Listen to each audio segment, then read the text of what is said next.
बिस्मिल्लाहिर्रहमानिर्रहीम। अज़ीज़ नाज़रीन अस्सलामु अलैकुम। मैं हूँ साजिद रिज़वी, आप तमाम का खैर मकदम करता हूँ हमारे इस बेहतरीन प्रोग्राम में कामयाबी के रास्ते। जी हाँ नाज़रीन, अगर आप सोचते हैं कि आपका आने वाला कल कैसा होगा तो ये इस बात पर निर्भर करता है कि आज आप अपने बारे में क्या सोचते हैं। यकीनन अक्सर ऐसा देखा जाता है और कई लोग पछताते भी हैं फ्यूचर में कि काश मैंने वक्त पे फ़ैसला लिया होता, मैं ये पढ़ाई करता तो शायद ये बन जाता और ये फील्ड में जाता तो शायद ये बन जाता। कभी कभी अपनी ज़िंदगी में ऐसा भी होता है कि हम दूसरे के दबाव में जो नहीं करना चाहते वो भी कर जाते हैं, चाहे वो माँ बाप का दबाव हो या दोस्तों के लगन और मेहनत को देखा जाए या आजू बाजू वालों का दबाव हो कि उनका बेटा ये कर रहा है तो मेरा बेटा ये क्यों नहीं कर रहा है। हमारे इस प्रोग्राम का मकसद ही यही है कि हम आपको कामयाबी के सही रास्ते दिखाएं और सही रास्ते में दिखाने के लिए हमारा साथ दे रहे हैं LN फैकल्टी मैथ्स के SM रज़ा साहब मुंबई ब्रांच के, जो हमारे दरमियान मौजूद हैं। आपसे आज भी कुछ और बातें करेंगे, जैसा कि हमने पिछले एपिसोड में कहा था कि इंजीनियरिंग के बारे में हम बात करेंगे कि आप इंजीनियरिंग में कैसे जा सकते हैं, आपका क्या करियर हो सकता है और आप इंजीनियरिंग अगर चुन रहे हैं तो इसे क्यों चुनें। ऐसे कई बेहतरीन सवालों को लेकर आज मैं आपके दरमियान हाजिर हूँ। तो आइए सबसे पहले हम SM रज़ा साहब से मुलाकात करते हैं। अस्सलाम वालेकुम सर। वालेकुम अस्सलाम वरहमतुल्लाहि वबरकातुहू और हमारी जानिब से तमाम व्यूअर्स को सलाम अलैकुम। सर आपकी ईद कैसी रही? अल्हम्दुलिल्लाह बहुत ही बेहतरीन ईद रही। और यहाँ पे एक मौला मुश्किल कुशा का एक कौल मुझे याद आ रहा है और देखें इसको आप अंदाज़ करें कि कितना फ़लसफ़ाना कौल है। जी, आपने फरमाया है कि इंसान की ज़िंदगी का ईद वो दिन है जिस दिन इंसान से कोई गलती ना हो। राइट। तो मैं ये समझता हूँ कि अगर एक स्टूडेंट अपने वालिदैन को फॉलो करे, अपने पेरेंट्स को फॉलो करे, अपने टाइम टेबल को फॉलो करे, जी, पंक्चुअल रहे, अगर इन सारी चीज़ों को सिस्टमेटिकली फॉलो करे तो डेफिनेटली किसी भी एग्ज़ाम में वो नाकाम हो ये हो ही नहीं सकता। और अगर वो कामयाब होगा तो उस दिन उसकी सच्ची ईद होगी। मैं ये कहता हूँ कि आप हमेशा पंक्चुअल रहें, डिसिप्लिन रहें, अपने वालिदैन को फॉलो करें और सब्जेक्ट को सिस्टमेटिक पढ़ने की कोशिश करें। थैंक यू आपका कहना चाहूँगा बिकॉज वो हदीस को आपने जो है हमारी ज़िंदगी से रिलेट किया। आप देखिए नॉर्मली हम लोग ये हदीस को सुनते रहते थे लेकिन मतलब सिर्फ आप सोचते थे कि कोई गुनाह ना हो। हाँ कि देखिए कितना फ़लसफ़ा है, मतलब इस इमाम अली कौल में। अलैहिस्सलाम के, यस, राइट। कितना फ़लसफ़ा है कि ज़िंदगी से कैसे उन्होंने जोड़ा कि आपसे कोई गलती ना हो। तो गलती क्या होगी आपकी? अगर आप स्टूडेंट हैं तो आपको टीचर को फॉलो करना चाहिए। अगर आप टीचर के लिए फॉलोअर नहीं हैं तो वहाँ गलती आपसे हो रही है। आपकी ज़िम्मेदारी क्या बनती है कि आप पढ़ाई ठीक से करें, पंक्चुअल रहें, डिसिप्लिन रहें। अगर वो नहीं कर रहे हैं तो आपसे गलती होगी। तो अगर इन सारी गलतियों से आप बचें और तब पढ़ाई करें तो ऑब्वियसली कामयाबी के रास्ते आपके सामने होंगे और जिस दिन आप कामयाब होंगे सच्ची ईद उसी दिन आपकी होगी। बेशक, and that is our aim and motive कि हम लोग अपनी ज़िंदगी में कामयाब हो। यही हमारे लिए सबसे बड़ी खुशी की बात है, बल्कि हमारे लिए नहीं, हमारी पूरे परिवार के लिए, पूरी फैमिली के लिए, ख़ानदान के लिए, सबके लिए एक बेहद खुशी होती है जब बच्चा पढ़ लिख कर कुछ बन जाता है। Yes, no doubt. और यही आपके लिए है भी कि आप अपना मुस्तकबिल जो है एक फ्यूचर अपना एक ब्राइट पाथ की तरफ आप ले जाएं। सर, जैसा कि हमने पिछले एपिसोड में जो टॉपिक दिया था हमारे नाजरीन को और व्यूवर्स को, काफ़ी सवालात भी आए हैं। मैं एक एक करके वो सवाल भी पूछूंगा, लेकिन सबसे पहले मैं चाहूँगा ये जानना कि व्हाट इज़ इंजीनियरिंग। अगर इंजीनियरिंग मतलब इंजीनियरिंग क्या है हकीकत में? अगर मैं इंजीनियरिंग को सिंपल वर्ड में डिफ़ाइन करूं तो ज़िंदगी में हर काम को टेक्नोलॉजी या किसी मशीनरी या साइंस के थ्रू करना, दैट इज़ इंजीनियरिंग। मतलब इंजीनियरिंग एंड टेक्नोलॉजी बहुत ही सेम? डेफिनेटली। जैसे आप ये कहें फिज़िक्स का एप्लीकेशन कैसे आप लेके अपनी लाइफ को बेटरमेंट की डायरेक्शन में ले जा सकते हैं। जैसे फिज़िक्स में एक चैप्टर इलेक्ट्रिसिटी है, राइट, इलेक्ट्रॉनिक्स है, फिज़िक्स का एप्लीकेशन, केमिस्ट्री का एप्लीकेशन, मैथमेटिक्स का एप्लीकेशन, इवन दो बायोलॉजी का एप्लीकेशन, साइंस के डिफरेंट फील्ड को कैसे अप्लाई करके लाइफ में आप सहूलत पैदा कर सकें, सिंपल वर्ड में हम इसी को इंजीनियरिंग कह सकते हैं। और इंसान हमेशा ये कोशिश करता है कि उसके लाइफ में सहूलत और बढ़ती ही जाए। तो मैं ये कह सकता हूँ कि अभी नहीं बल्कि आने वाले वक्त में भी इंजीनियरिंग का स्कोप और बढ़ेगा। अच्छा सर जी, जैसा कि मैं जब मतलब जानता हूँ, जैसा सुना भी है, इंजीनियरिंग का जो सिलेबस होता है ज़्यादातर मैथमेटिक्स से जो है रिलेट करता है, गणित जिसे बोला जाता है। जी। सो ये सब लाइफ में आगे चल के जॉब में काम आता है, जो कैलकुलेशंस वगैरह होते हैं इंजीनियरिंग में? ऑफ कोर्स इस तरीके का, बिकॉज मैं जब कर रहा था मुझे ऐसा लग रहा है कि ये क्या हो रहा है, मतलब ज़िंदगी में जाके मुझे ऐसे ही करना है आगे। एग्जैक्टली वो जब आप हायर लेवल पे जाएंगे तो आपको दिखाई देगा कि सारे मैथ्स के एप्लीकेशन, फिज़िक्स के एप्लीकेशन, ये सब सारे साइंस के एप्लीकेशन कैसे लाइफ में यूज़ हो रहे हैं। और उन्हीं एप्लीकेशंस को जब आप प्रॉपर तरीके से यूज़ करेंगे तो उसी फील्ड का आप नया नाम देंगे, that is engineering. Okay, basically यही इंजीनियरिंग है, यानी साइंस के थ्योरेटिकल पोर्शन को कैसे फॉर्मुलेट करके लाइफ में इस्तेमाल किया जाए, दैट इज़ इंजीनियरिंग। ओके। अच्छा सर, अगर कोई एक स्टूडेंट, सपोज मैं या मेरा भाई या कोई भी एक अपने बेटे को इंजीनियरिंग कराना चाहता है या वो खुद करना चाहता है जी, तो एज अ करियर उसे क्यों ऑप्ट करे, क्यों ऐसा करियर उसे चुने इंजीनियरिंग को? इसलिए इंजीनियरिंग एक ऐसी फील्ड है जिसमें जॉब अपॉर्चुनिटी अगर आप देखें तो बहुत ज़्यादा है। रीज़न ये है कि लाइफ का कोई मतलब job opportunity as compare to other field is good, definitely you can say. More than? अब वो क्यों कह सकते हैं आप? मैं ये कहता हूँ कि लाइफ का कोई भी ऐसा पोर्शन नहीं है जहाँ इंजीनियरिंग का इन्वॉल्वमेंट नहीं है। राइट। अब आप देखें कि आज की ज़िंदगी में कंप्यूटर आपके लिए लाइफ का एक टूल है, तो कंप्यूटर साइंस एक इंजीनियरिंग बेसिक नेसेसिटी हो चुकी है या इंजीनियरिंग अपने आप में, एक कंप्यूटर साइंस इंजीनियरिंग अपने आप में एक फील्ड है। आप देखें घर पे बहुत सारे इलेक्ट्रॉनिक्स के आप आइटम यूज़ करते हैं, रेफ्रिजरेटर है, प्रेस है, इलेक्ट्रिकल अप्लाइंसेस हैं। मैक्सिमम जो आप घर में सारे अप्लाइंसेस यूज़ कर रहे हो उसका बैकग्राउंड इलेक्ट्रॉनिक्स का है। जितने भी मटेरियल यूटिलाइज कर सकते हैं। टेलीविज़न आप यूज़ कर रहे हैं घर में, इलेक्ट्रॉनिक बेस सारी चीज़ें हो गई। जैसे मैंने आपको बताया प्रेस है, अवन आपका हो गया, इंडक्शन कुकर आपका ले लें, इंडक्शन चूल्हे आप ले लें, और भी बहुत सारी चीज़ें हैं। तो ये सब सारी चीज़ें आपके इलेक्ट्रॉनिक्स में आ जाती हैं। और आप आगे निकलें मैकेनिकल, जैसे आप देख लें इंडस्ट्रीज़ जितनी आप देखेंगे, व्हीकल्स वगैरह, दैट इज मैकेनिकल बेस आ जाती है। उससे आगे और आप निकलें जितने पावर प्लांट जैसे होते हैं इलेक्ट्रिकल के बेस पे वो आ जाते हैं। राइट। और आप निकले दवाएं हैं, बहुत सारी जो केमिकल की चीज़ें हैं, दैट इज़ केमिकल इंजीनियरिंग आ जाती है आपकी। अगर आप कंस्ट्रक्शन जैसे आज देखें, कंस्ट्रक्शन में आप देखेंगे कितनी, हाँ, सिविल इंजीनियरिंग का आपका यहाँ से स्कोप आ जाता है, उसमें PWD वगैरह के भी सारे स्कोप्स निकल के सामने आ जाते हैं। और उसी तरह से आप आर्किटेक्चर में जा सकते हैं, नेवी आर्किटेक्चर में जा सकते हैं आप डिफेंस सर्विसेज में इंजीनियरिंग बैकग्राउंड से जा सकते हैं। इवन गवर्नमेंट सेक्टर में आप जा सकते हैं। जैसे बहुत सारी पब्लिक सेक्टर यूनिट्स हैं, जैसे डिफेंस से रिलेटेड पब्लिक सेक्टर यूनिट्स हैं, भारत इलेक्ट्रॉनिक्स है, स्टील अथॉरिटी ऑफ इंडिया है, इस तरह की बहुत सारी कंपनीज हैं।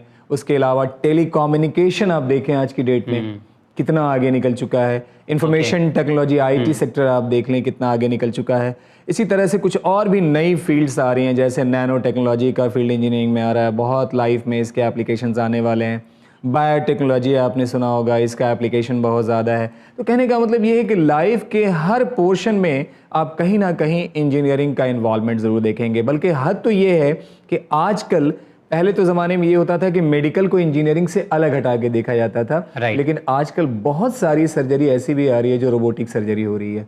वाया रोबोट भी आप आजकल सर्जरी हो रही है, लेज़र सर्जरी हो रही है, तो इसमें भी टेक्नोलॉजी का इंटरवेंशन होने लगा है। तो कहने का मतलब लाइफ का कोई भी ऐसा पार्ट नहीं है जो टेक्नोलॉजी से अटैच होकर नहीं चल रहा हो, और आने वाले टाइम में ये और इंक्रीज़ होगा। मैं समझता हूँ कि इंजीनियरिंग के स्कोप और डे बाय डे इंक्रीज़ ही करेंगे। सर यहाँ पे मैं आपका शुक्रिया अदा करना चाहूँगा, बिकॉज नॉर्मली जो मेरे एज तक जो हमें खबर थी इस बात से कि इंजीनियर बस 2-3 चीज़ों को कहते थे, mechanical engineer, automobile engineer, electronic engineer, computer engineer and I think chemical engineer. बहुत ज़्यादा, तो एक दो और भी मैं बढ़ा रहा हूँ, जैसे इन्वायरमेंटल इंजीनियरिंग आ गई है। राइट। इन्वायरमेंटल इंजीनियरिंग के अलावा प्लास्टिक इंजीनियरिंग आ गई है, पॉलीमर इंजीनियरिंग आ गई है आपकी। तो बहुत सारे फील्ड इंजीनियरिंग में, बल्कि मैं ये कहूँ ग्लोबली अगर आप देखेंगे क्रॉस वर्ल्ड, तो लगभग मैं समझता हूँ कि 126 ब्रांचेस ऐसी हैं जिस फील्ड में आप इंजीनियरिंग कर सकते हो। 126 बहुत बड़ा एक फील्ड है इंजीनियरिंग का, तो इसमें स्कोप्स की कमी नहीं है। और मैंने आप जब बार बार जो कह रहा हूँ कि लाइफ के हर पोर्शन से इंजीनियरिंग अटैच है, तो आने वाले टाइम में डेफिनेटली आपकी रिक्वायरमेंट और भी ज़्यादा बढ़ेगी। आप सोचेंगे लाइफ और भी अच्छे ढंग से हम जिए, तो बहुत सारे और भी नए इन्वेंशंस आएंगे और वहाँ पे और भी सारे स्कोप खुल के आएंगे। तो एक तो ये जैसे मैंने बताया कि इतने सारे स्कोप्स आपके निकलते हैं, पब्लिक सेक्टर यूनिट्स में हैं। इसके अलावा आप M.Tech करने के बाद रिसर्च करके एज अ फैकल्टी किसी इंजीनियरिंग कॉलेज में रिक्रूट हो सकते हैं वाया इंजीनियरिंग।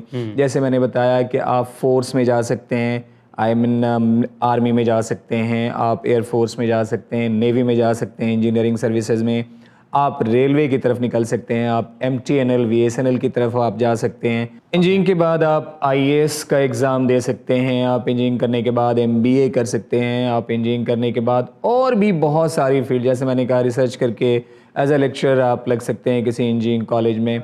एक और ट्रेंड मैं यहाँ व्यूअर्स के सामने रखना चाह रहा हूँ। कुछ सालों पहले या अभी भी ऐसा देखा गया है कि आईएएस में बहुत सारे बच्चे ऐसे हैं जो इंजीनियरिंग बैकग्राउंड के हैं। राइट, अभी रिसेंटली भी ऐसा है, ऐसा होता है। अच्छा, इसके पीछे एक बड़ा एक सिंपल सा एक मैं लाइन कह रहा हूँ। जैसे क्रिकेट का मैच होता है, सपोज कीजिए। अब अगर मान लिया आपके को रिक्वायरमेंट आपकी 20 रन की है और आपके पास 9 विकेट हाथ में है, तो आप क्या करेंगे? आराम से खुल के खेलेंगे। अब अगर कोई बच्चा इंजीनियरिंग करके आईएएस की तरफ जाता है, तो कम से कम उसके पास एक जॉब अपॉर्चुनिटी तो हाथ में होती है। राइट, तो बड़ा बेफिक्र होके वो आईएएस का एंट्रेंस लेता है। किसी तरह का कोई दबाव नहीं होता उस पर। वो एमबीए के एंट्रेंस की तरफ भी बहुत खुल के निकल सकता है। तो माइंड पे किसी तरह का कोई प्रेशर नहीं होता है, क्योंकि ये तो चीज़ सामने होती है कि हमारे पास एक करियर ऑप्शन हाथ में है, मौजूद है। तो बेटर है कि अगर आप सिंपल ग्रेजुएशन माइंड में रखते हैं 10th के बाद, तो मैं ये सजेस्ट करूंगा कि आप बेहतर होगा कि आप इंजीनियरिंग से ग्रेजुएशन करें और उसके बाद अगर आप आईएएस वगैरह की तरफ या एमबीए की तरफ जाना चाहते हैं तो निकलने की कोशिश करें। तो इंजीनियरिंग में बहुत सारे स्कोप्स हैं, इसीलिए मैं कहना चाहूँगा कि अगर करियर में आप इंजीनियरिंग ऑप्ट करते हैं तो जॉब अपॉर्चुनिटी आपके पास कम नहीं होगी। लेकिन यहाँ पे एक बात का आपको ध्यान रखना है कि इंजीनियरिंग आपको अच्छे कॉलेज से करना है। ओके, राइट, बिकॉज आजकल तो बहुत हर जगह पे इंजीनियरिंग हो रही है, बट आपको डिसाइड करना है बेस्ट कॉलेज से आपको करना चाहिए। गवर्नमेंट कॉलेज हैं, कुछ डीम्ड यूनिवर्सिटीज़ भी हैं, प्राइवेट इंस्टीट्यूशंस भी कुछ बहुत अच्छे हैं। तो आपको कोशिश करना है कि आप वहाँ से इंजीनियरिंग करें, लगन से पढ़िए, 11th-12th बहुत थॉरली रहिए अपने आप को लेके, कंसाइज स्टडी कीजिए, कॉम्प्रिहेंसिव अपने आप को रखिए, टू द पॉइंट पढ़िए, रेगुलर रहिए, पंक्चुअल रहिए और कंपटीशन को टारगेट करके आगे बढ़ने की कोशिश कीजिए। अच्छा, इंजीनियरिंग करना बहुत डिफ़िकल्ट है या आसान है? एक आप बताइए। मुझे लगता है कि ऐसा कुछ भी इस दुनिया में नहीं है जो मुश्किल है। जैसे मैं 3 दिन पहले एक पेरेंट हमारे पास आया और उसने हमसे कहा है कि नहीं, मेरे बच्चे के अंदर इतनी लियाकत नहीं है कि वो आईटी एडवांस की तरफ मूव कर सके। राइट। तो मैंने पूछा कि आपने अपने बच्चे की लियाकत को जज कैसे किया? किसी भी बच्चे की लियाकत को अगर आपको देखना है, आप उसके साथी के साथ उसको किसी कंप्यूटर पे आप दे दें, देखें दोनों को कंप्यूटर ऑपरेट करने की स्पीड दोनों का देखें, एक जैसा आपको दिखेगा। आप मोबाइल दे दें, किसी तरह का इलेक्ट्रॉनिक गैजेट्स दे दें आप, और किसी फील्ड में आप ले जाएं, आपको पैरेलल दिखाई देगा। जो थोड़ा सा डिफरेंस स्टडी में दिखाई देता है वो due to lack of concentration. तो आपकी जिम्मेदारी ये बनती है कि आप अपने बच्चे को एक्साइट करें और उसको मोटिवेट करें। ध्यान रखें, आपका बच्चा, मैं पहले भी कह चुका हूँ, अपने आप में यूनिक है। अगर उसे कंसंट्रेट करके पढ़ाया जाए, उसको बताया जाए, उसके मोटिव को उसके सामने रखा जाए और उसे क्लियर किया जाए, तो मैं समझता हूँ कि पढ़ाई में भी वो उतना ही एक्सेल करेगा जितना दीगर चीज़ों में वो एक्सेल कर रहा है। Okay, so we need to find out, child को देखना है कि वो किस में जो है मोटिवेट कर सकते हैं हम उसको फील्ड में। मायूसी नहीं लेना है, इंजीनियर बन सकता है, डॉक्टर बन सकता है, उसकी लियाकत के हिसाब से वो कुछ भी हो सकता है। उसकी सोच, उसका दिल का शौक, ये दोनों देखते हुए आप उसको सजेस्ट करें और इंशाल्लाह आगे बढ़ाएं। किसी भी फील्ड में कोई परेशानी नहीं है। Okay, sure sir. वैसे कौन कौन से टाइप्स ऑफ इंजीनियरिंग एग्जाम होते हैं, एंट्रेंस एग्जाम मतलब हिंदुस्तान में? जी, हिंदुस्तान में इंजीनियरिंग एग्ज़ाम कुछ में प्रॉपर जो बहुत ज़्यादा इम्पॉर्टेंट हैं उनके बारे में गवर्नमेंट इसमें सारे आ जाएंगे। सबसे पहला जो एग्ज़ाम होता है that is JEE mains, JEE mains. Okay. उसके बाद आता है IIT एडवांस। उसके बाद आता है बिटसेट यानी पिलानी, बिटसेट का एग्ज़ाम आता है। उसके बाद आता है SRM। उसके बाद आता है मणिपाल यूनिवर्सिटी। उसके बाद आएगा अलीगढ़ मुस्लिम यूनिवर्सिटी का इंजीनियरिंग टेस्ट। इसके बाद UP टेक्निकल यूनिवर्सिटी का उत्तर प्रदेश में टेस्ट आता है, और भी इस तरह के दीगर इंजीनियरिंग एंट्रेंस एग्जामिनेशन हैं। फिर मैं रिपीट कर रहा हूँ, JEE mains, IIT advance, BITSAT Pilani, SRM, Manipal, Aligarh Muslim University, UP Technical University and many more. These are the examinations जिसको आप फेस करके एक अच्छे से अच्छे कॉलेज से आप इंजीनियरिंग की डिग्री ले सकते हैं। सर, ये जो आपने टाइप्स ऑफ एग्ज़ाम बताए हैं एंट्रेंस एग्ज़ाम, मैं चाहूँगा कि थोड़ा इसको इलाबरेट करें और थोड़ा खुल के बताएं, बिकॉज कौन कौन से कॉलेज में एडमिशन मिल सकता है। सपोज़ अगर JEE main exam, entrance exam हमने दिया है जी, सो हमें कौन कौन से कॉलेज में एडमिशन मिल सकता है? JEE का एग्ज़ाम देने के बाद, उसको क्वालिफाई करने के बाद आपको NITs में एडमिशन मिल सकता है, NIT, ओके। NIT में आपको एडमिशन मिल सकता है, ट्रिपल IITs में आपको एडमिशन मिल सकता है, IIT एडवांस में बैठने की एलिजिबिलिटी क्रिएट हो सकती है। इसके अलावा आप GFTI government funded technical institute में आपका एडमिशन्स हो सकता है, okay. SFTI state funded technical institute में आपका एडमिशन्स हो सकता है। और इसके अलावा कुछ डीम्ड यूनिवर्सिटीज़ हैं और कुछ प्राइवेट जो अच्छे कॉलेज इंजीनियरिंग के हैं, वहाँ पे आपको JEE मेंस के एग्ज़ाम्स को क्वालिफाई करने के बाद में आपको वहाँ दाखिला मिल सकता है। तो दीज आर द कॉलेजेस। और अगर इन सबको आप मिला लें तो तकरीबन मैं मान के चल रहा हूँ कि JEE मेंस से लगभग अगर मैं IIT को हटा दूँ तो नियरली 30,000 सीट्स होती हैं जो कि अच्छे ब्रांच में आपको इंजीनियरिंग ऑफ़र करती हैं। तो नियरली 30,000 सीट्स आपकी JEE मेंस से निकल सकती हैं, apart from IIT advance, BITSAT, SRM, Manipal, VIT, AMU and UPTU। इसके अलावा सर जैसा कि आपने हमें JEE मेंस के बारे में बताया, तो मैं इसके नोटिफिकेशन के बारे में जानना चाहूँगा, यानी सबमिशन डेट क्या है, कब आता है?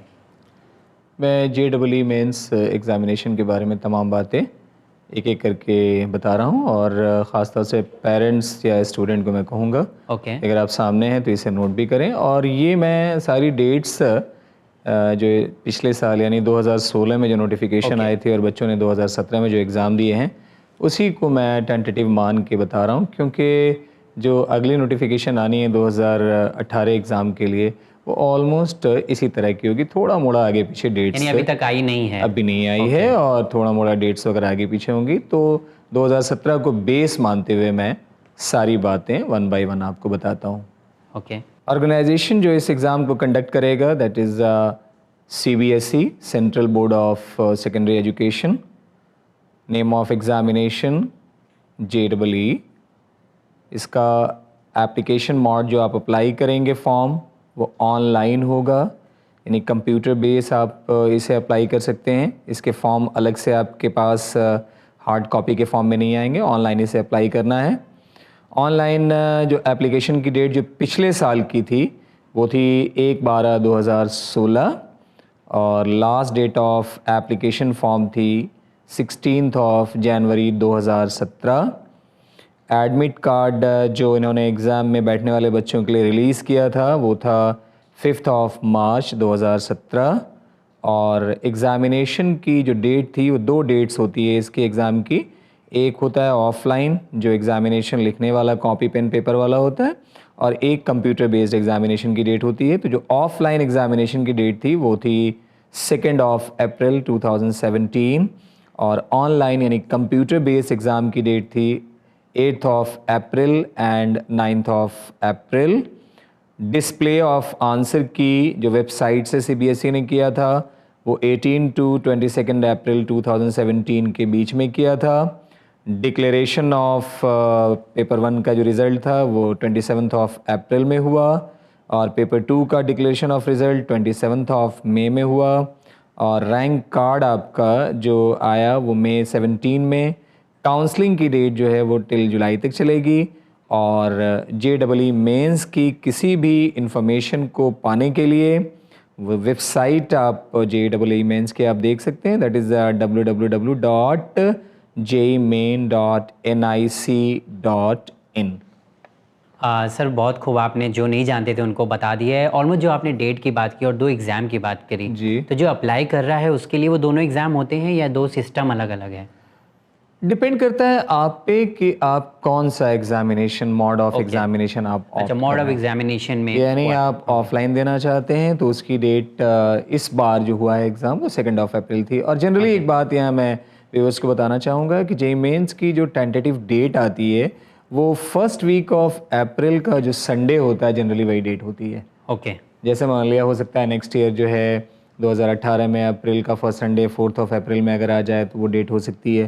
तो जनरली अब तक ऐसा हुआ है पिछले 5-6 सालों में कि जो JEE मेंस की जो डेट आती है ऑफलाइन एग्जामिनेशन की जो डेट आती है वो फर्स्ट वीक ऑफ अप्रैल का संडे होता है। ओके। एग्जामिनेशन फीस भी होती है कुछ? एग्जामिनेशन फीस भी होती है, ये फॉर्म फिलअप करने के लिए ऑनलाइन आपको 1000 रुपये का फॉर्म जो ऑफलाइन आप अगर एग्जामिनेशन देना चाहेंगे तो 1000 का फॉर्म है बॉयज़ के लिए और 500 है गर्ल्स के लिए। ओके, यानी गर्ल्स तो के ये लिए ऑनलाइन ही पे करना होता है? ऑनलाइन भी आप पे कर सकते हैं उसको, चालान के ज़रिए भी आप पे कर सकते हैं। कुछ बैंक्स के ऑप्शंस नेशनलाइज बैंक्स के भी आएंगे, प्राइवेट बैंक्स के भी आएंगे, आप उससे दे सकते हो। और अगर आप online mode of examination opt करते हो तो ये फ़ी रिड्यूस होके आ जाती है 500 for boys and 250 for girls. तो ऑफलाइन के लिए एग्जामिनेशन फ़ी बॉयज़ के लिए 1000 है, गर्ल्स के लिए 500 है। और जो रिज़र्व कैटेगरी में लोग हैं, OBC, ST, SC, physically handicapped, उनके लिए भी 500 है। और अगर आप ऑनलाइन एग्जामिनेशन ऑप्ट करते हैं तो आपके लिए बॉयज़ के लिए एग्जामिनेशन फ़ीस 500 है और गर्ल्स के लिए 250 एंड रिज़र्व कैटेगरी के लिए भी 250 है। ओके, सो आई थिंक ये भी इंफॉर्मेशन आपको मिल गई है। सर दूसरी चीज़ है एलिजिबिलिटी क्या है एज एंड क्वालिफिकेशंस की, अगर JEE mains exam JEE mains के लिए आपको 12th 12वीं आइदर किसी भी स्टेट बोर्ड या सेंट्रल बोर्ड से या उसके इक्विवेलेंट जो बोर्ड है उससे आपको 12th science, physics, chemistry, math as 3 subject plus 2 और भी कोई सब्जेक्ट होना चाहिए, उससे आपको पास होना चाहिए। Okay, 12th science stream with maths आपको पास होना चाहिए और आपकी मैक्सिमम एज 25 साल से ज़्यादा नहीं होनी चाहिए।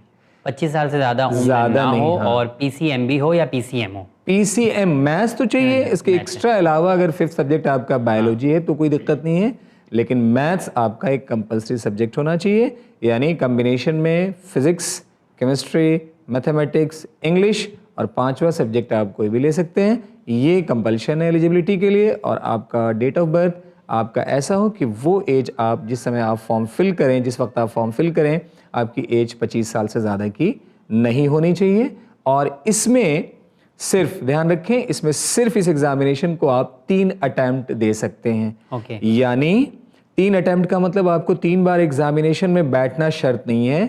पहला अटेम्प्ट आपका वो काउंट होगा जिस साल आप 12th पास करते हैं, चाहे वो उस साल आप एग्जामिनेशन को फेस करें या ना करें। अगर हम अपेयर नहीं कर रहे एग्जाम तो भी वो काउंट होगा फर्स्ट ईयर। वो काउंट होगा आपका। ओके। यानी जिस साल आप 12th अपीयर कर रहे हो, एक वो साल, उसके बाद और उसके बाद, यानी 3 अटेम्प्ट ही आप इस एग्जामिनेशन को दे सकते हैं। अच्छा, ऐसा नहीं है कि हम तैयारी करते रहे और जब हम प्रिपेयर हो जाएं नहीं, कंप्लीटली नहीं, तब दें? ऐसा नहीं। मतलब start your year 12th। Yes.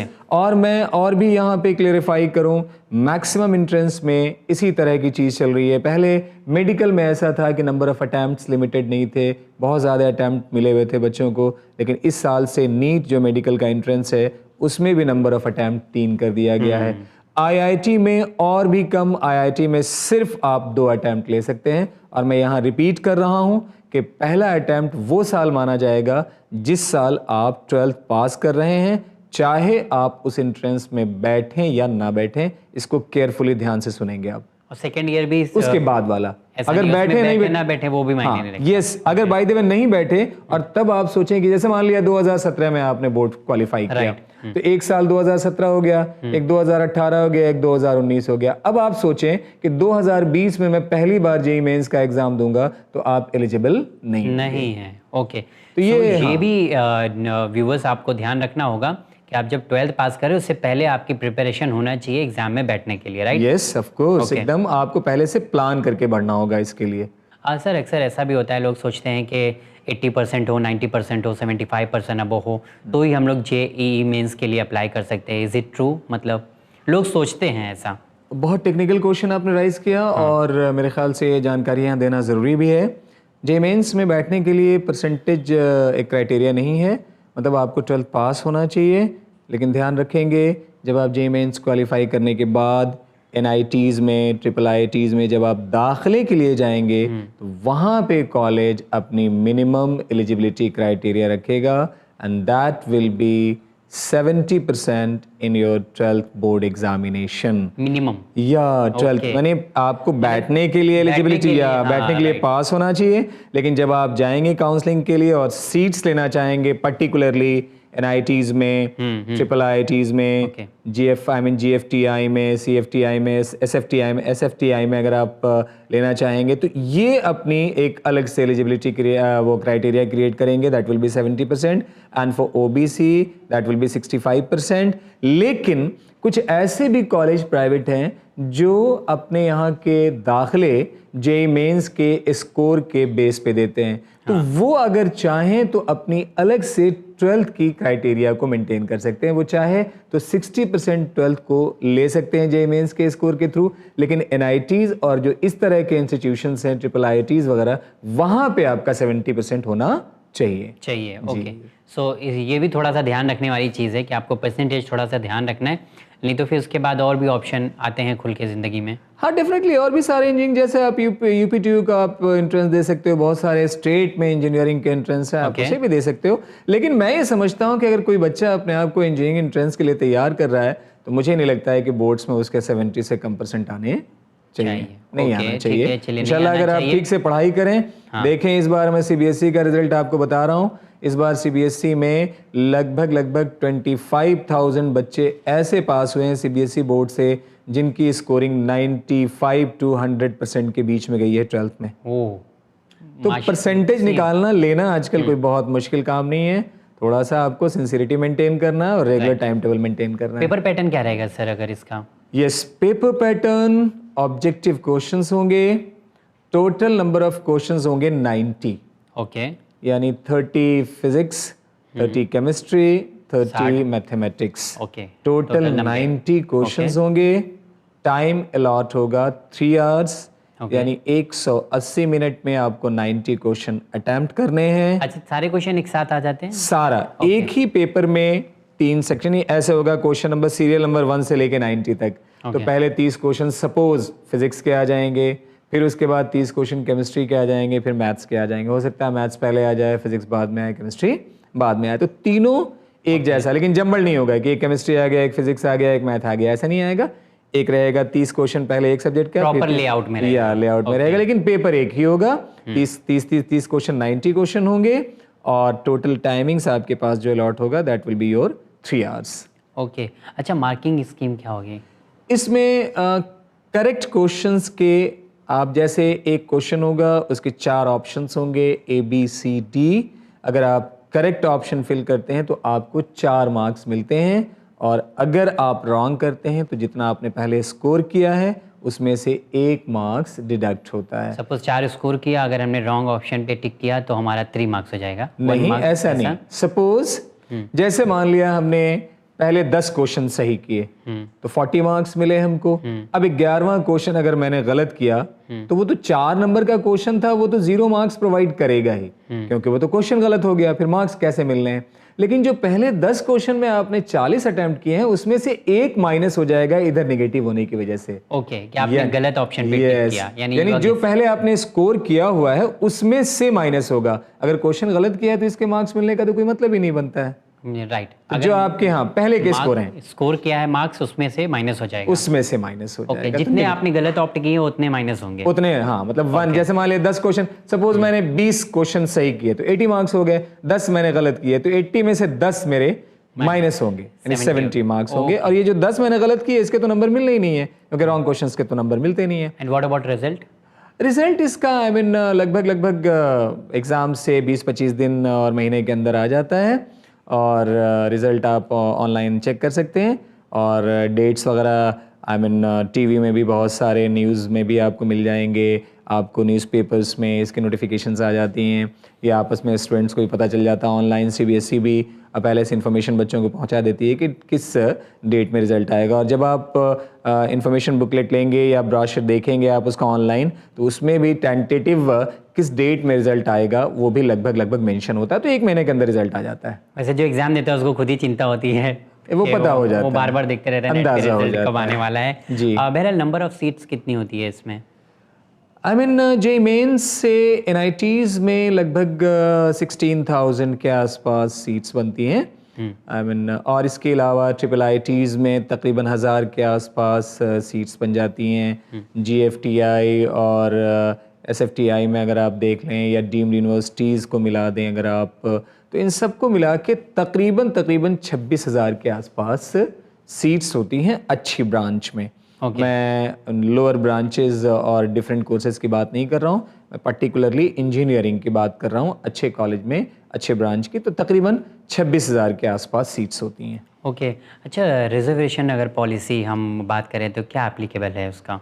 I mean कोई भी ऐसा एग्जामिनेशन जो कोई सेंट्रल बॉडी या कोई स्टेट गवर्नमेंट की बॉडी अगर कंडक्ट करती है तो उस एग्जामिनेशन में जो reservation policy of government of India है वो एप्लीकेबल होता है, यानी तकरीबन 52.5% सीट्स रिजर्व होती हैं। ओके वो रिजर्वेशन कैसे होगा? 27% सीट्स रिजर्व होंगी ओबीसीज के लिए, 15% होंगी एससी के लिए, 7.5% होंगी एसटी के लिए और 3% होती हैं फिजिकली हैंडीकैप्ड के लिए। तो जब आप इसे जोड़ेंगे तो तकरीबन ये 52.5% आती है।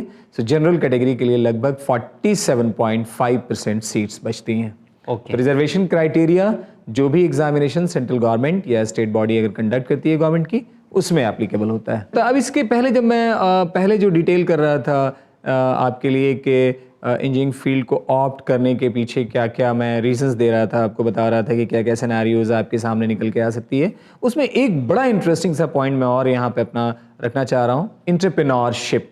एंटरप्रेन्योरशिप क्या होता है? आप अपनी एबिलिटी को अपने लिए यूज करें। ओके जैसे इंजीनियरिंग बैकग्राउंड कर लिया है मेरे पास, डेफिनेशन है या जैसे मान लिया इंजीनियरिंग बैकग्राउंड है, मुझे कोई प्लांट अपना बिठाना है, I will go for that. मैंने कंप्यूटर साइंस से इंजीनियरिंग किया, मुझे कोई अब्रॉड से कोई असाइनमेंट मिल गया, मैं उस पर काम कर रहा हूँ। ओके प्रोजेक्ट मिल गया या कोई प्रोजेक्ट मिल गया, मैं उस पर काम कर रहा हूँ। तो इस तरह का अपनी कैपेबिलिटी को अपने लिए यूज करना। और आप देखें कि वर्ल्ड के मैक्सिमम जो सक्सेसफुल एंटरप्रेन्योर्स को आप देखेंगे उनका बैकग्राउंड इंजीनियरिंग साइड से है। मैं कुछ नाम आपके सामने रख रहा हूँ। जैसे माइक्रोसॉफ्ट का जो सीईओ है after Bill Gates, Satya Nadella, उसका बैकग्राउंड इंजीनियरिंग का है मणिपाल यूनिवर्सिटी से। राइट। अगर नोकिया का आप सीईओ देखेंगे उसका भी बैकग्राउंड है मणिपाल यूनिवर्सिटी से। अगर आप और मैं इसको और डिटेल कर रहा हूँ, इन्फोसिस में आप आ जाएं, कृष्णा मूर्ति थे आपका, उनका बैकग्राउंड आई मीन इंजीनियरिंग का है। नंदन नीलकेनी जिसके बारे में आप जानते होंगे, ये आधार कार्ड वगैरह जिन्होंने ये सब सारा स्कीम बताया लोगों को और ये सब सारे प्रोग्राम्स लेके आए, उनका बैकग्राउंड इंजीनियरिंग का है। आप अमेज़ॉन देख लें, फ्लिपकार्ट्स के जो ऑनर्स हैं इनका बैकग्राउंड इंजीनियरिंग का है। आजकल बहुत एक फेम सी चीज़ चली हुई है, दैट इज पेटीएम, इसका फाउंडर जो है उसका भी बैकग्राउंड इंजीनियरिंग का। तो मैं ये कह रहा हूँ कि मैक्सिमम जो सक्सेसफुल आप एंटरप्रेन्योर्स देखेंगे उनका बैकग्राउंड आपको इंजीनियरिंग का मिलेगा। और मैं यहाँ बच्चों को कहना चाहूँगा कि आज की डेट में जो इंडिया का कोच है अनिल कुंबले, उसका भी बैकग्राउंड इंजीनियरिंग का है। और जो बहुत ज़्यादा स्पिन करा के विकेट लेता है आर अश्विन, उसका भी बैकग्राउंड इंजीनियरिंग का है। ओके सो इंजीनियर जो होते हैं वो कभी लॉस में नहीं रहते, हमेशा कुछ ना कुछ कर लेते हैं। अक्सर देखा जाता था बचपन में भी कोई अगर कुछ कमियागिरी करता था थोड़ा बहुत, उसको भी इंजीनियर का नाम दे देते थे। हाँ, तो बहुत सारे ऑप्शंस निकल के आएंगे। तो आप देखें कोई लेडीज है कुछ सजा रही है बना रही है तो उसको बोलते थे हमको इंजीनियर बनना चाहिए था। जी, तो वही मैं कह रहा हूँ बच्चों से कि आप, या व्यूअर से भी मैं कहना चाह रहा हूँ कि आप ये ध्यान रखें कि इंजीनियरिंग में स्कोप बहुत ज़्यादा है।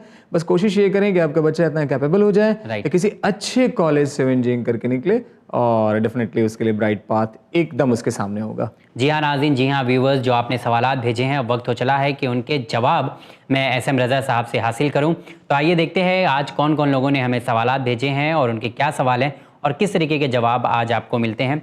सर बढ़ते हैं, जो सवाल हमें ईमेल के ज़रिए आए हैं, पहले वो सवाल मैं आपसे पूछना चाहूँगा। जी, पहला सवाल जो हमें ईमेल के ज़रिए आया है पवन कीर का। ये लिख रहे हैं, मैंने 12th CBSE बोर्ड से पास किया है विद 88.25, कॉन्ग्रेचुलेशन। तो मुझे आगे क्या करना चाहिए? वैसे मुझे ज्योग्राफी ऑनर्स में इंटरेस्ट है और क्या जियो ऑनर्स में कोई स्कोप है या नहीं? यहाँ आपने मेंशन नहीं किया है कि आपने 12th साइंस से या कॉमर्स से, CBSE बोर्ड इन्होंने बोला है। CBSE बोर्ड आपने लिखा है लेकिन आपने ये बताया नहीं।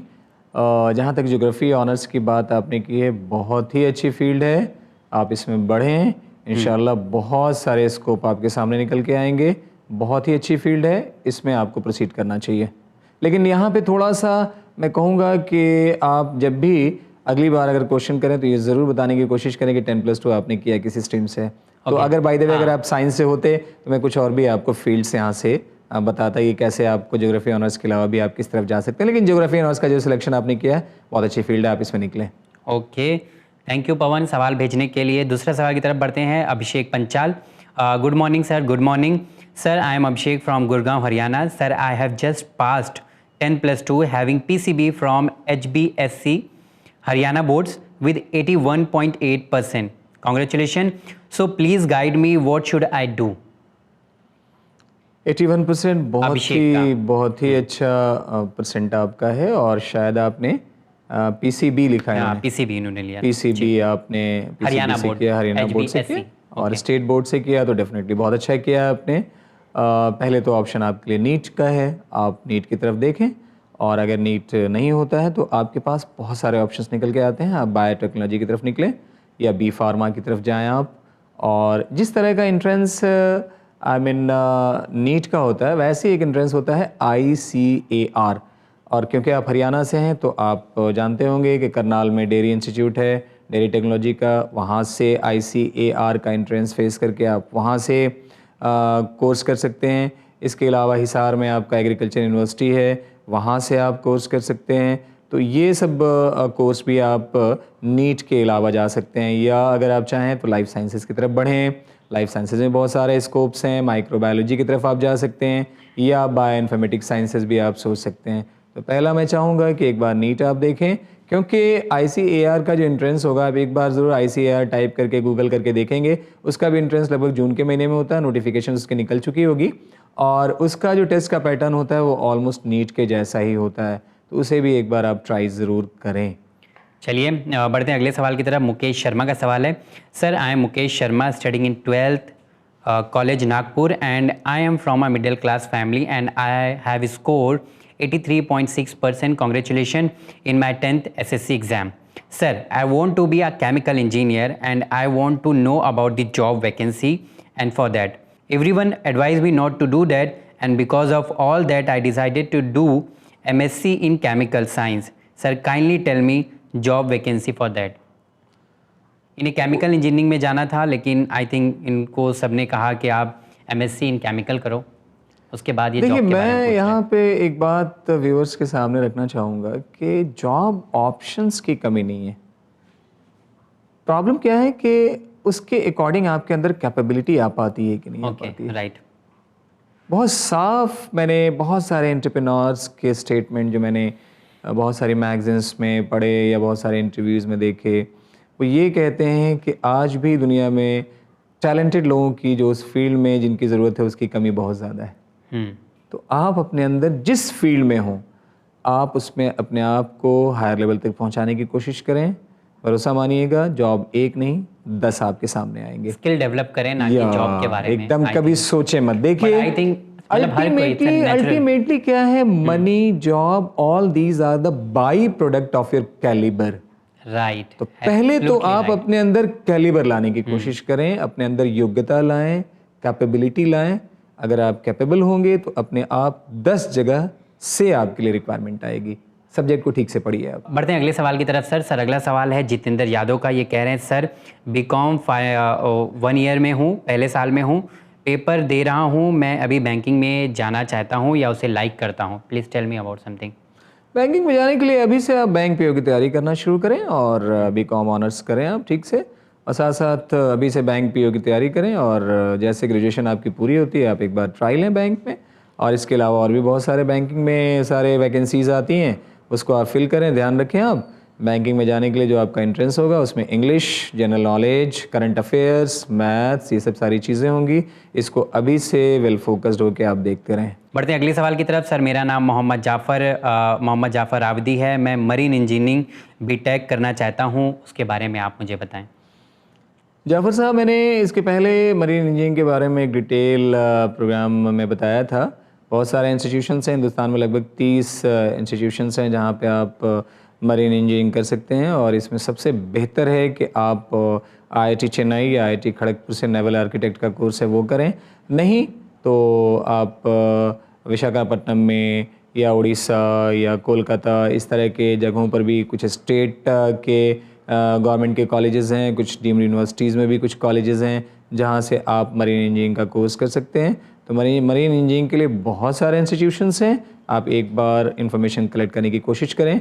लेकिन अगर आपका साइंस बैकग्राउंड है तो मैं आपको कहूँगा कि एक बार आप आईआईटी दे के अगर बेटर डायरेक्शन में जाना चाहते हैं तो आईआईटी चेन्नई या आईआईटी खड़गपुर से आप सोचें। अदरवाइज़ जैसे मैंने कहा विशाखापट्टनम भी देख सकते हैं आप, चेन्नई है या कोलकाता में भी इस तरह का इंस्टीट्यूट है। Thank you sir. बढ़ते अगले सवाल की तरफ। I am Mohana Parcharne from Mumbai. I want to give the UPSC exam and I am fresher so how should I suppose to start the preparation? UPSC पे आने वाले टाइम में हम लोग एक कंप्लीट प्रोग्राम करेंगे, थोड़ा सा आपको वेट करना चाहिए क्योंकि ये अपने आप में बड़ा एक डिटेल इशू है, डिटेल एक कंसर्न है और बहुत सारे क्वेश्चंस भी हमारे पास यूपीएससी के रिगार्डिंग आ रहे हैं। तो हम इसको डिटेल किसी एक प्रोग्राम को कंप्लीट यूपीएससी पे ही हम लेके जाएंगे, तो आप उसके लिए वेट करें। सर अगला सवाल है। Hello sir, my name is Prince. I have clear 12th इन 2017 by commerce. So please sir tell me what can I do? आप बैफ इन्होंने अपना परसेंटेज या कुछ ऐसा इंटरेस्ट भी मेंशन नहीं किया है। हाँ, आप एक बैफ का course, bachelor of account financing का कोर्स आप कर सकते हैं या आप बीकॉम ऑनर्स करें।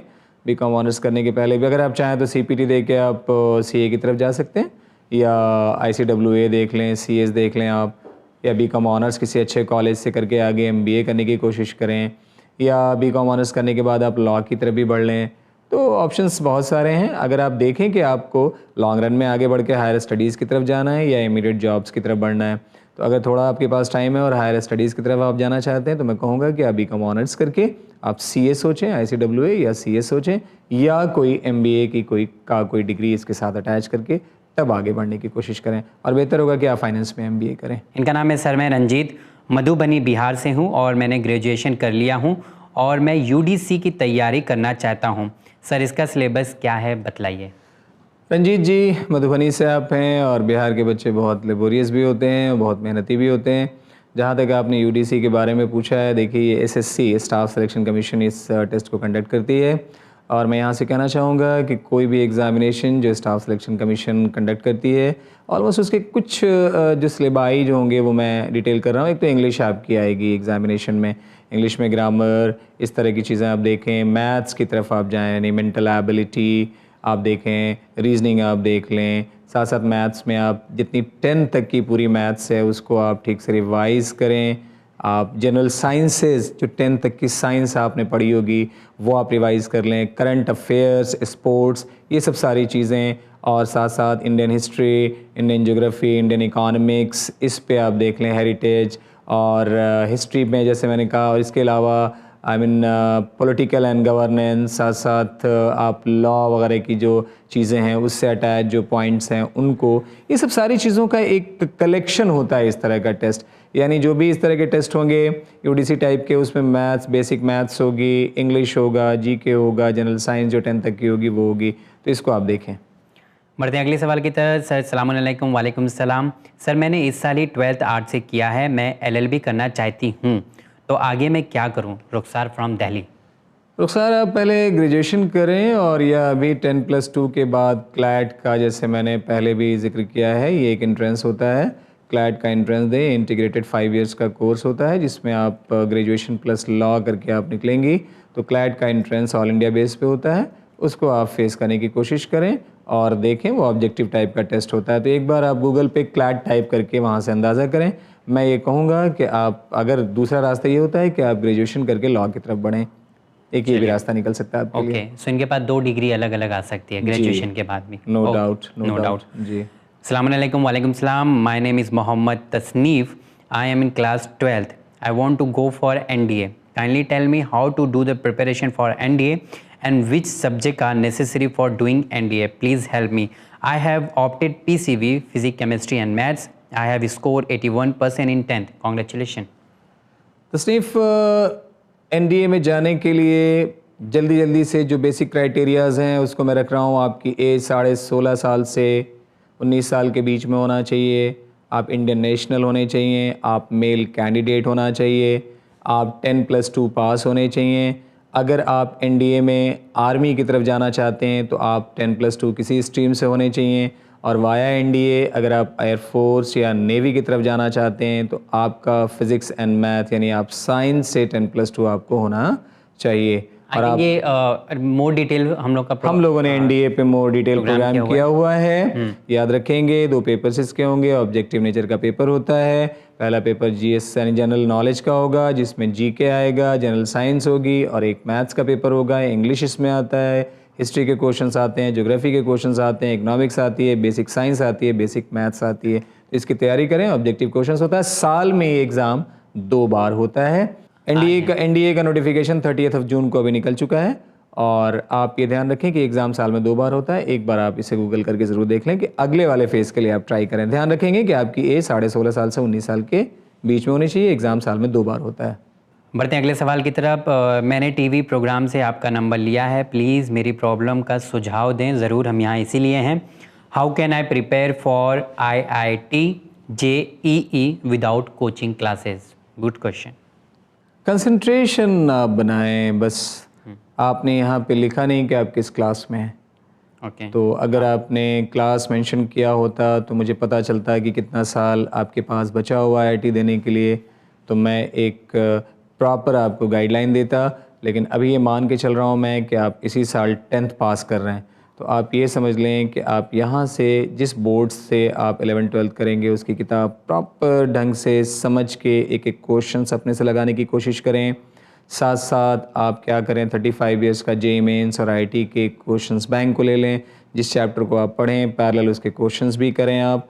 और ध्यान रखेंगे ऐसा कुछ भी नहीं है, अगर आप ठान लें तो बग़ैर किसी हेल्प के आप खुद IIT करने के लिए कैपेबल हैं। बहुत सारे ऐसे बच्चे होते हैं। हाँ, लेकिन मैं इतना ज़रूर आपको कहूँगा कि पैरेलल आप किसी टेस्ट सीरीज़ को ज़रूर ज्वाइन कर लें। उससे फ़ायदा ये होगा कि टाइम टू टाइम आप मॉनिटर होते रहेंगे और आपकी रैंक इन एडवांस बहुत सारे बच्चों में पता चलेगी कि अभी आपकी पोजीशन उतने बच्चों में कहाँ जा रही है। उस गैप को मेंटेन करने की स्ट्रैटेजी आपके पास होगी। बढ़ते अगले सवाल की तरफ। Hello sir, I am Raj from Delhi. Your programme is awesome for career planning. Thank you so much Raj. I want to know how to clear SSC CGL exam without coaching and how to prepare a schedule for self study of all subjects. राज, आपको ये programme अच्छा लगता है, ये सुन के मुझे बहुत खुशी हो रही है। और आप जैसे स्टूडेंट्स के लिए ही यहाँ पे इस प्लेटफॉर्म पे हम लोग मेहनत कर रहे हैं। और हमारी कोशिश है कि हम इस प्लेटफॉर्म से अपने मुल्क के तमाम बच्चों की जो जितने भी स्टूडेंट हैं उनकी हम यहाँ से बैठ के हेल्प करें, या जो भी उनके क्वेश्चंस हैं उसका हम सलूशन दें। जहाँ तक आपने SSC के बारे में कहा, देखिए मैंने अभी जस्ट बताया SSC के एग्ज़ाम्स अगर आप देखेंगे तो उसका सिलेबस बहुत वेल डिफाइंड है। उसमें मैथ्स आपकी आएगी, जीके यानी जीके आप ले लें, जीके में आपका जनरल नॉलेज में करंट अफेयर्स होगा, general science up to class 10th होगी, इंग्लिश होगा आपका, मेंटल एबिलिटी में मैथ्स, रीजनिंग, ये सब सारी चीज़ें होंगी। तो 10th तक की सारी चीज़ें आप स्ट्रॉन्ग रखें। इकनॉमिक्स, ज्योग्राफी, हिस्ट्री, इंग्लिश, इन सब सारी चीज़ों को 10+2 लेवल तक आप देखें। और ऑब्जेक्टिव नेचर का टेस्ट होगा। SSC की साइट पे जाके आप सर्च करें और आने वाले किसी प्रोग्राम में हम लोग SSC के बारे में डिटेल एक प्रोग्राम करेंगे। हाँ, क्योंकि बहुत सारे लोग हैं SSC 10th को भी लाइक मुंबई महाराष्ट्र में SSC 10th को बोलते हैं। समझ नहीं पाते। ये SSC अलग है। हाँ। यहाँ SSC का मीनिंग बोर्ड से है और वो SSC है स्टाफ सिलेक्शन कमीशन। ओके, इसके बारे में भी जो कि गवर्नमेंट ऑर्गेनाइजेशन में जॉब्स के लिए ये एग्जामिनेशन कंडक्ट करने वाली बॉडी है। चलिए सर, बढ़ते हैं अगले सवाल की। सर, मेरा नाम मुख्तार आलम है, मैं BCom अकाउंट से ग्रेजुएट किया हूँ। आगे बारे में कुछ आप बताएं, स्कोप है ये आगे स्टडी करें या ये जॉब के लिए ढूंढें, ऐसा कुछ पूछना चाह रहे हैं आप? स्कोप क्या है? हाँ, नहीं स्कोप तो अभी आपके सामने, अगर आप चाहें तो BCom ऑनर्स करने के बाद किसी भी फर्म में आप initially as I mean you can say कि एक अकाउंटेंट जो होता है उसके पोस्ट पे आप लग सकते हैं। या मैं तो ये कहूँगा आपको कि आप यहाँ से CA करने के लिए क्यों नहीं सोचते, एक बार हिम्मत करके आगे बढ़ें। और अगर CA की तरफ आपको लगता है कि बहुत ज़्यादा टाइम लगेगा तो 2 साल में आप MBA कर सकते हैं, आप MBA की तरफ देख लें। अगर उसमें भी अगर और आपको शॉर्ट ड्यूरेशन पे जाना है तो बैंक्स के PO के एग्जामिनेशंस आते हैं, वो आप फेस कर लें। या अगर आपको आगे थोड़ा टाइम है, स्पैन ऑफ टाइम है, तो MCom करके रिसर्च करके आप निकल सकते हैं। तो जो एक प्लेटफॉर्म आगे बढ़ने के लिए है, ग्रेजुएशन इन एनी फील्ड, वो तो आपने कर लिया है। मैं तो कहूँगा कि आप IAS में भी बैठ सकते हैं, स्टाफ सिलेक्शन कमीशन के लिए भी आप बैठ सकते हैं। बहुत सारी फील्ड आपके सामने है, आप उसमें से किसी भी एक को ऑप्ट कर लें। ओके, अस्सलाम वालेकुम। वालेकुम सलाम। I am Shifa and I want to know how to join Indian army air force. I have done 10th and confused should I go in diploma stream or 10+2. I am from Pune. शिफा, मैं आपसे कहूँगा कि आप 10+2 करें। Diploma से आपकी field बहुत saturate हो जाएगी, आप एक डायरेक्शन में आ जाएंगे। सपोज़ अगर आपने मैकेनिकल से डिप्लोमा कर लिया तो अब आपके पास ये एक स्कोप बचता है कि आप बीटेक पे मैकेनिकल में करके और वहाँ से आगे निकलें। अदरवाइज़ अगर आप 10+2 साइंस से करते हैं तो आपके लिए स्कोप्स बहुत ज़्यादा खुलेंगे, आप इंजीनियरिंग की तरफ भी जा सकती हैं, आप और भी बहुत सारी फील्ड्स आपकी निकल के सामने आएंगी। आप चाहें तो फिर बीएससी करके आगे बढ़ सकती हैं। तो मैं यहाँ पे एडवाइस करूँगा आपको कि आप डिप्लोमा ना जाके 10+2 करें। सर बढ़ते हैं अगले सवाल की तरफ। अस्सलाम वालेकुम। वालेकुम सलाम। सर, माई सेल्फ अम्बिया from Jodhpur Rajasthan. I have completed my BBA this year and I am wishing to sit in RAS exam. I am willing to know what preparation should I do to fight for this examination. Is coaching necessary for this or can I do it on my own? Which books should I consult and what subject must I prepare? Other than that, I am taking an admission in MBA Finance from DMS Jodhpur because I can't go out of city for this study as I am living with my mother. How much scope is there in this subject for me? Please give me advice. Thank you. अम्बिया, आप जी बहुत determined हैं और जहाँ तक आपने RAS का जिक्र किया है, राजस्थान एडमिनिस्ट्रेटिव सर्विसेज के बारे में, तो एक बड़ा ही मतलब इंटरेस्टिंग सा आपने यहाँ टॉपिक हमारे सामने रखा है और मैं चाहूँगा कि आप जैसे और भी सारे स्टूडेंट होंगे तो आरएएस पे एक कंप्लीट मैं कोई प्रोग्राम करूँ, और नहीं तो इसे डिटेल करने के लिए मैं अगले प्रोग्राम में ज़रूर हाँ या डेफिनेटली, क्योंकि मुझे जैसे आपने कहा अब इसमें क्या होगा, 2 एग्ज़ाम्स होंगे, एक प्रीलिम्स होगा, प्रीलिम के बाद जब प्रीलिम में कट ऑफ होगी, उस कट ऑफ को क्लियर करने के बाद फिर आप मेंस का एग्ज़ाम फेस करेंगे, उसके 4 पेपर्स होंगे, उन 4 पेपर्स में आपका एक कट ऑफ आना चाहिए, चारों पेपर्स के क्या सिलेबस होंगे, वो सब सारी चीज़ें मैं डिटेल कर दूंगा। लेकिन मैं इतना कहूँगा आपसे कि इसके 2 एग्ज़ाम्स होंगे, एक प्रीलिम होगा, उसके बाद एक मेंस होगा, प्रीलिम को क्वालिफाई करने के बाद फिर आपको मेंस में बैठना पड़ेगा। मेंस में 4 पेपर होंगे, GK 1, GK 2, GK 3 एंड चौथा पेपर होगा हिंदी एंड इंग्लिश का। तो ये 4 पेपर्स होंगे, उसके बाद आप क्वालिफाइड अगर इनको करती हैं तब आप इस एग्ज़ाम में क्वालिफाई करेंगे। तो मैं विद सिलेबस नेक्स्ट प्रोग्राम में आपको ज़रूर बताऊंगा। ओके अम्बिया, तो आपको थोड़ा सा यहाँ पे अभी जवाब दिया गया है और नेक्स्ट एपिसोड में यहाँ पे सर आपको डिटेल में बताएंगे कि आप क्या कर सकती हैं, जैसा कि आपने RAS के बारे में पूछा था। सर बढ़ते अगले सवाल की तरफ। अगला सवाल है, my question is which is better, MBBS from private college और BAMS फ्रॉम गवर्नमेंट कॉलेज। इन्होंने अपना नाम नहीं लिखा है।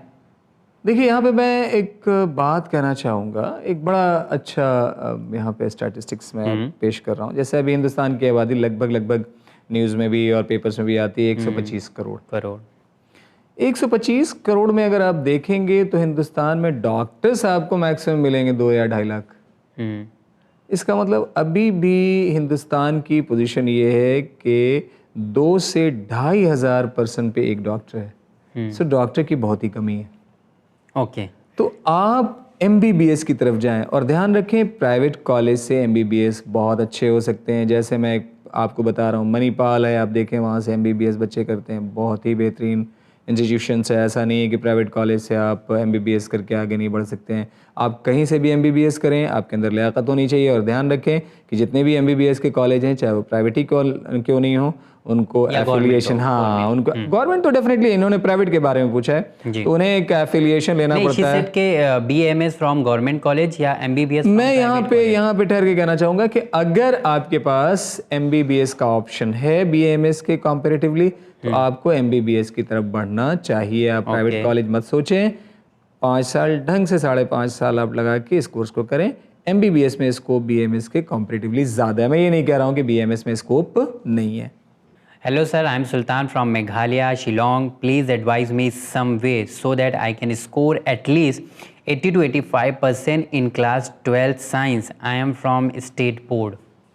सर मेघालय से ये सवाल है। देखिए हिंदुस्तान के हर कोने से सवाल आ रहे हैं और बहुत बहुत थैंक्स कि आपने इतनी दूर रहते हुए भी हमारे प्रोग्राम्स को देखा और इस तरह के सवाल आपने रखे।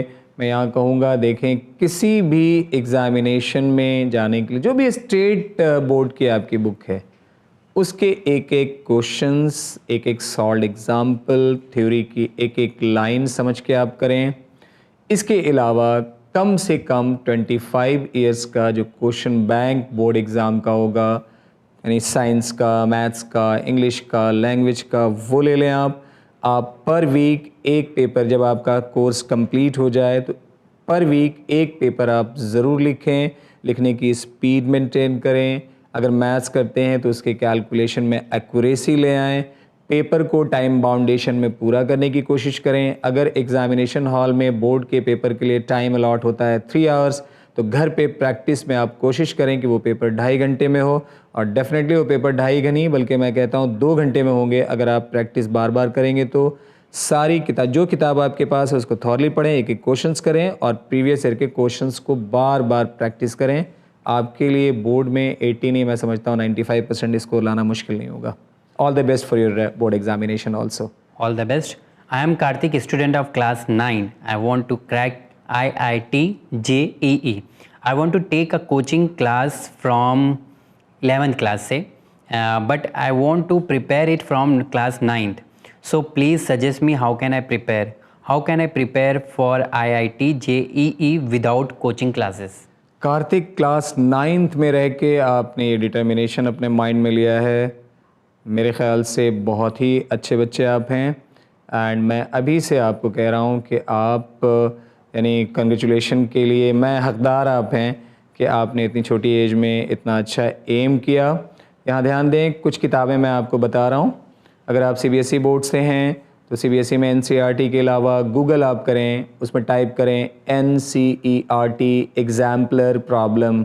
जैसे आप गूगल करेंगे ऑप्शंस आएगा फ्री डाउनलोड का, वहाँ से मैथ, साइंस, ये सब सारी बुक, SST, इंग्लिश सारी आएंगी। उसे डाउनलोड करें, NCERT के पैरेलल उस बुक्स को भी लगाने की कोशिश करें। इसके अलावा अगर कोई भी चैप्टर क्लास 9th में CBSE में हो और वही चैप्टर ICSE बोर्ड में भी हो, तो मैं आपको सजेस्ट करूंगा कि ICSE बोर्ड की बुक लेके उस चैप्टर को ICSE बोर्ड की बुक से भी आप करें। 2-3 किताबें और यहाँ मैं मेंशन कर रहा हूँ। फ़िज़िक्स में एक बहुत अच्छी किताब आती है foundation of physics by professor HC Verma, उसे आप ज़रूर पढ़ें। उसी तरह से केमिस्ट्री में प्रोफेसर P बहादुर की बुक आती है, उसे ले लें। और भारती भवन से ही आपकी बायोलॉजी की बुक आती है, ये बुक सभी से आप लें बेटा और इनकी प्रिपरेशन करें। साथ साथ जो मैंने बताया NCERT एग्जाम्पलर, इसको देखें। 9-10th को ठीक से पढ़ें। और मैं यहाँ से आपको कहूँगा कि जो भी गैप्स, जो छुट्टी होती है, जो वैकेशंस होता है, उसमें सिलेबस को फास्टली कवर करने की कोशिश करें। 10th में जब भी आपका समर वैकेशन हो उसमें 10th की मैथ्स आप कंप्लीट करने की कोशिश करें, और उससे क्या होगा कि आपको स्कूल में क्लास में एज मिलेगा। और जैसे मैंने कहा कि एग्जाम्पलर और ICSE की बुक, जो चैप्टर आपके CBSE के हैं और ICSE में कॉमन है, उसको ICSE से भी आप ज़रूर करें। आई थिंक सर कार्तिक बहुत अच्छा लड़का है, क्योंकि हम जब 9th में थे तो हमें 10th बोर्ड एग्ज़ाम के अलावा और कुछ नहीं दिखाई दे रहा था, पर कार्तिक तो बहुत एक्स्ट्रा सोच रहे हैं माशाल्लाह। एंड आई थिंक कार्तिक आप इसको कैटर भी करेंगे, आराम से IIT की तैयारी भी करेंगे। आई होप कि जब हमारा नेक्स्ट एपिसोड हो तो आप हमें बताएंगे कि आपकी तैयारी कैसी चल रही है। Yes, all the best Kartik. Kartik के लिए बहरहाल सर ऑलमोस्ट क्वेश्चंस हो चुके हैं, लेकिन फिर भी अभी कुछ क्वेश्चंस हमारे बाकी हैं व्यूवर्स के, लेकिन हमारे पास टाइम नहीं है। लेकिन हम वादा आपसे करते हैं, जैसा कि हम हमेशा करते रहते हैं, जो क्वेश्चंस बचे रहते हैं हम उसको नेक्स्ट एपिसोड में लेते हैं। सो आप अपने क्वेश्चंस भेजते रहिए और इसी तरीके से आपको जवाब मिलते रहेगा। सर जैसा कि आज हमने JEE मेंस के बारे में बात किया, अगले एपिसोड में, नेक्स्ट एपिसोड में हम किस टॉपिक की बात करेंगे? हम नेक्स्ट एपिसोड में कार्तिक के लिए IIT JEE एडवांस की बात करेंगे। क्योंकि बहुत शौक़ इस बच्चे में है और एक इंस्पिरेशन के साथ ये बढ़ रहा है। तो कार्तिक नेक्स्ट एपिसोड आप ज़रूर देखिएगा, उसमें मैं बताऊंगा कि IIT JEE एडवांस का एग्ज़ामिनेशन कब होगा, कितनी सीट्स होती हैं, क्वेश्चन पेपर कैसे आता है, क्या क्वेश्चन का पैटर्न होता है, कितने स्कोर पे सिलेक्शन होता है और कैसे पढ़ना चाहिए। तो this is for next term IIT JEE advance. Okay sir, तो कार्तिक के साथ साथ और भी वो लोग भी ये प्रोग्राम देख सकते हैं जो यकीनन IIT करना चाहते हैं, JEE मेंस एग्जाम देना चाहते हैं, उसके बारे में सारी इन्फॉर्मेशन सर अगले एपिसोड IIT JEE एडवांस के बारे में बताएंगे। सो जी हाँ व्यूअर्स, अगर IIT JEE एडवांस के बारे में आपके पास कोई सवाल है और आप इससे जुड़े हुए कोई सवालात पूछना चाहते हैं, तो आप अपने सवालात हमें व्हाट्सएप के ज़रिए भेज सकते हैं। हमारा व्हाट्सएप नंबर है 9930474147 और अपने सवालात आप ईमेल के ज़रिए भी हमें भेज सकते हैं। हमारा ईमेल एड्रेस है winislam islam@gmail.com। आपके सवाल का इंतज़ार करेगा हमारा ये प्रोग्राम कामयाबी के रास्ते। देखते रहिए चैनल विन। शुक्रिया, खुदा हाफ़िज़।